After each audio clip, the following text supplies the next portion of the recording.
excited to be back with you. I am sitting here with Rocky, Braden, and Emma, and we are pumped to be joining you again on video. Well, we can't meet in person right now, that's sad, but we still do want to connect with you throughout the week.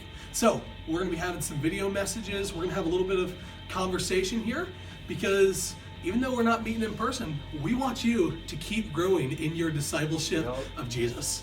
That is what we're all about, whether we're sitting at home in quarantine or whether we're here together on Sunday night. We want you to grow as a disciple of Jesus. So here's what we're going to do. We're going to be meeting together here, and we're going to have some conversations like this, and we're going to ask some questions, maybe some questions that are on y'all's mind. We'll give you an opportunity if you want to send a question into us, that'd be phenomenal. But today, we're going to start with our first question that we want to ask y'all, and we're going to talk about a little bit, and it's, how do we avoid becoming spiritually stagnant?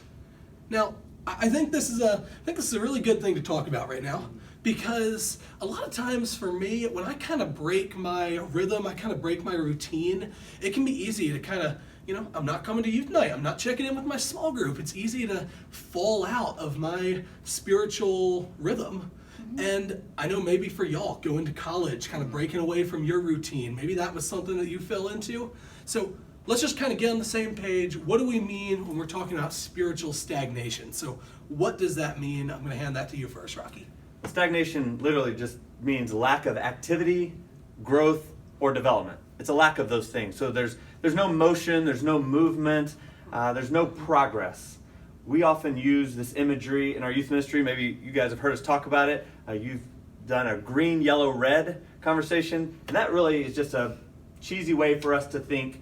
Green means there's movement, there's growth, there's action, and it's not necessarily at the same pace as the person beside you, but there's movement in a direction.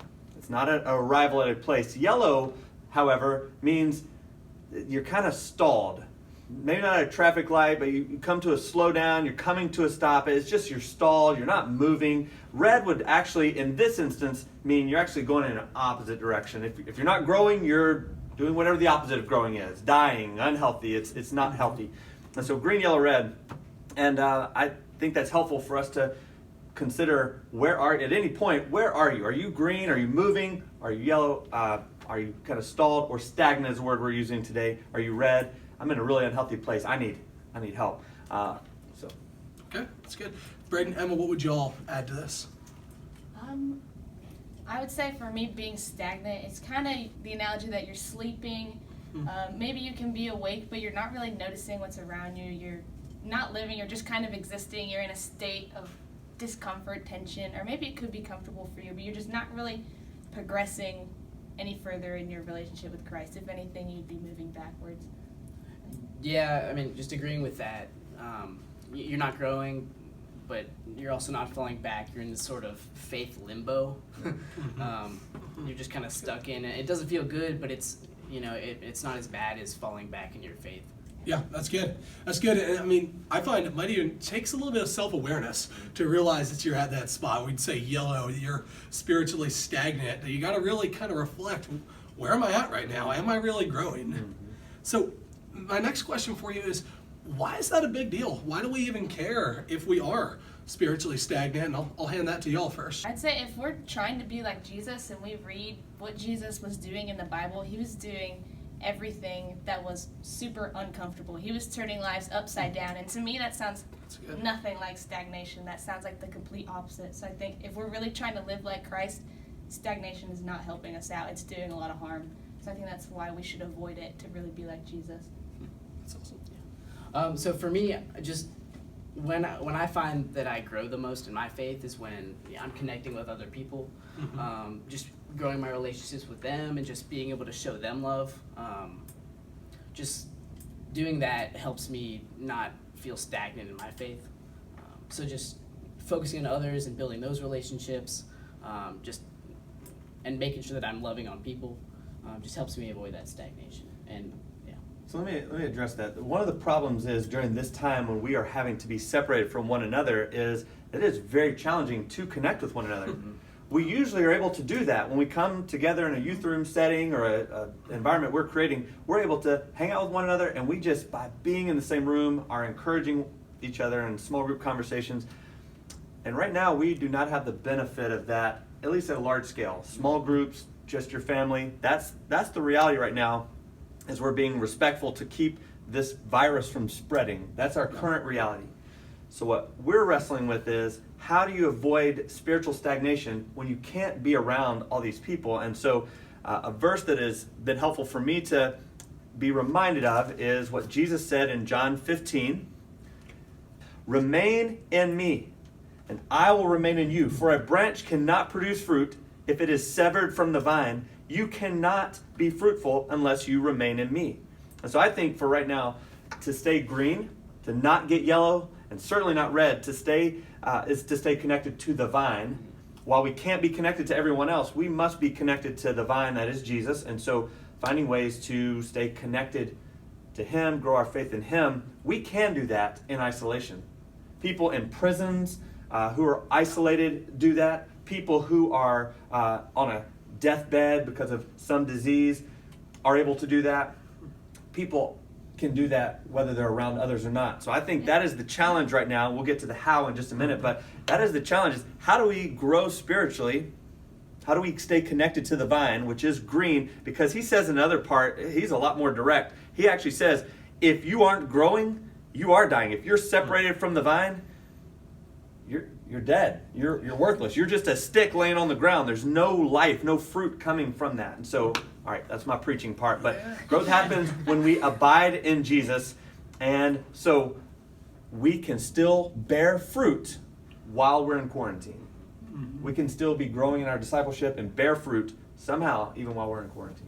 That's good. That's really good. Thanks for bringing that to us. That's fantastic. So, so let's get practical for a minute. So how do we actually do this? What does that look like in your life? Of how do we continue to grow in discipleship during this time in our lives? And man, I'd love y'all just be paying attention to this. Maybe you can get some tips of what you can do. And so I'll start with you, Emma. What's that look like practically? Maybe your example that you were sharing about when you first got to college, that kind of thing. Yeah, for sure. So definitely starting to go to college. I don't have a dorm where I am, so I had to move right into an apartment. And I was all by myself because I did not know anyone who's doing what I was doing at the time. So I was downtown Athens all by myself in an apartment just alone. And that, going from a really good community at Grace Chapel of like always being involved, always having an event to go to, always having people spiritually pouring into me, to just living alone and not having a community yet, that was really a time where I kind of felt stagnant in my faith. Like just kind of like floating in between. I truly felt alone, and when I was stagnant in that area, I mean, it would happen to anyone. Like when you're stagnant, you kind of stop listening to God and you kind of feel like he's distant. So that's what started to happen with me. But thankfully, I found a really great community that started to pour into me, and I started to realize that God was with me the whole time, even when I was in isolation. But Was there anything you started doing during that time that kind of helped you move to growth? Anything you did like practical? Yeah, practically. Practically, I started praying a lot. That's probably what helped me through it the most. Was definitely literally asking God out loud, just please be with me, please help me. So praying really helped me feel like I wasn't as distant to God as I felt I was. And definitely reading my Bible a lot more. Something I had to do recently was delete YouTube, because that was a place that I would just go to just to entertain myself with fun videos, but to avoid realizing that I was being stagnant. But some practical stuff that I had to do was really start praying, really dangerous prayers, break me, send me, stuff like that I'm do I even mean it? But stuff that was really hard to pray, but really beneficial. So praying and then deleting things that were distracting me were practical things that helped me. That's good. How about you, Braden? So for me, on the flip side of that, I was in the dorms at UGA, and all around me, I would see people becoming stagnant in their faith. Just people who I know would normally go to church, just wouldn't go to church, just stop reading their Bibles, just stop praying. And for me to avoid that, what I found that helped me the most was just getting plugged into a community really, really quickly, and just within that community realizing that there's a lot of fruit in this community, and if I can see God working in these people. So just meeting those people and just getting involved and just trying to serve those people and serve others through that community was what helped me not become stagnant. Awesome. And Rocky? Yeah, and so what we would say about that is, couldn't agree more about being connected in the community, because if we're all connected to the vine, we're all growing and producing fruit together. Problem is, right now we're limited to how much we can get together. So what we would say is, leverage technology. If you have a phone or an iPad or a tablet or a computer in your home, reach out to your small group, connect with them, and we'd be happy to help you connect with them if you don't know how.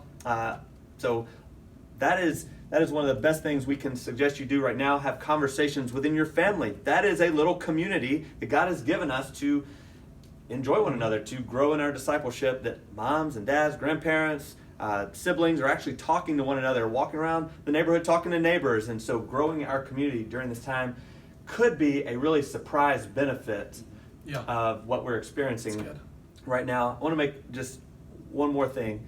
We don't know how long this is going to last. The experts, forecast is correct. This could be a lot longer than we originally anticipated. I'm not meaning to be a downer. I'm just saying, let's be realistic about this. We cannot wait to work on our spiritual growth until we're back in normal, back to the way things were. Yeah. We've got to make some steps to not be stagnant right now, to produce growth. And so I think the examples you guys gave, connecting to one another, like figuring out how am I going to use this technology to connect with one another, and then how am I going to grow my relationship with God through prayer, fasting, walks with God, things like that is going to be critical. So we're going to keep finding ways to help them grow their relationship with God during this time. Man, that's so good, y'all. Braden, Emma, thank you guys so much for being here. Thanks for sharing that. I really hope, I hope that we gave some good thoughts for you of how you can keep doing this, how you can stay connected, because we do not want you to grow stagnant. Man, get with your small group leader. Talk to your small group. If you're feeling that right now, we do not want you to be stagnant. Speaking of which, I think a question you could actually ask of one another in your small group, of your family, go around and say, hey, green, yellow, red, how are you? That works only if you're going to be honest about it. Yep. And there's this safe place. Now, I'm feeling pretty yellow right now. I need some attention. I need some help. And so if everyone answers, right now you may be green. Tomorrow you may be feeling pretty stagnant, and can kind of be a roller coaster. But I think that's a great way through small groups and families to ask that question. Green, yellow, red, how are you spiritually? Awesome.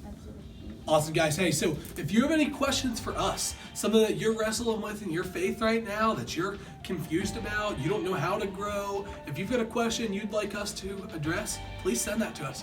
You can text it, you can send it direct message on Instagram, whatever works for you. Send us those questions. We would love to talk about that. We can't promise we'll talk about everything here, but we would love to hear your questions. So please let us know what you're wrestling with, and thank y'all for watching.